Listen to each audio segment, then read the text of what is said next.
Hello' মই মানে এইকেইদিন বহুত কনফিউজ হৈ আছোঁ ৰিয়ানদাহঁতৰ মিউজিকত। ৰিয়ানদাক মই আগৰ পৰা ফ'ল' কৰিছোঁ, ভাল লাগে ভিডিঅ'বোৰ চাই, মাহফুবাৰৰ ভিডিঅ'বোৰো চাই ভাল লাগে। ৰিয়ানদাই এইটো বছৰতে জানুৱাৰী 1 তাৰিখে এটা ভিডিঅ' আপলোড কৰিছিলে ইউটিউবত, মই চাইছিলোঁ। মই আগৰ পৰাই তাৰ ভিডিঅ' মই সকলো চাওঁ।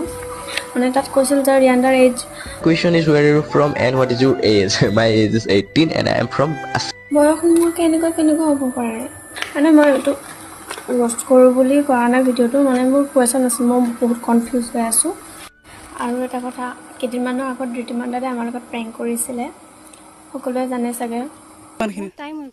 আমি বহুত আগৰ পৰা এইটো বস্তু হেৰি কৰিছিলোঁ, তো সেইখিনি বস্তু আমি চাই মিলি কিনে এই সিদ্ধান্ত ল'লোঁ আৰু যাতে কোনেও নিগেটিভলি নলয়। কাৰণটো কি জানা, আমিতো প্ৰেংক কৰিছিলোঁ, এইটো মোৰ ভণ্টি হয়। আৰু এইটো প্ৰেংক হ'ব পাৰে মোৰ মতে, বাকী নাজানো, যিয়ে হওক মানে মোৰ ফালৰ পৰা বহুত শুভেচ্ছা থাকিল।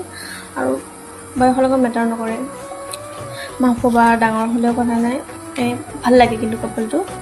মানে বয়স হোৱা নাই যে, সেইটোৱে মোৰ কনফিউজ হৈ আছে। আৰু মানে প্ৰেংক নে আমাৰ লগত প্ৰেংক কৰি আছে নে সঁচাকৈ। বাকী হেপ্পী থাকা, কংগ্ৰেচুলেশ্যন।